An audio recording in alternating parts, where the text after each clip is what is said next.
Yusek, magandang umaga po. Yusek, what do you want to tell to Vice President Sara Duterte following her statement that the Philippines is on the way to dumpster? Nawawala na raw po kasi yung pag-asa ng mga Pilipino.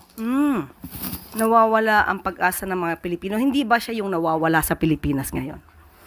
Well, anyway, siguro sinasabi niya yan na road to perdition na tayo. Bakit? Dahil hindi niya naman nakikita kung ano ang mga ginagawa, mga proyekto, programa na isagawa na at naitulong na ng pamahalaan sa taong bayan. Dahil malamang ay hindi siya nanonood ng ating press briefing everyday. At hindi rin naman siguro siya nanonood ng mga programang ipinapalabas sa PTV4 at saka sa RTVM.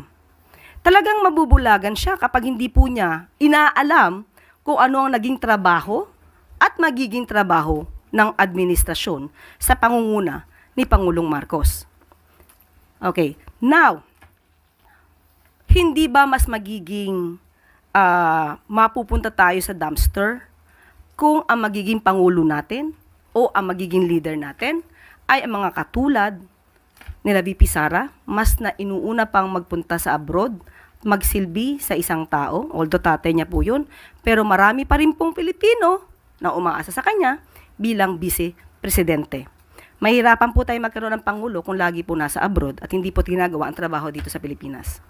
Ma'am, does it mean that this is the right time for the Vice President to come back and do her job? Is that what you're saying?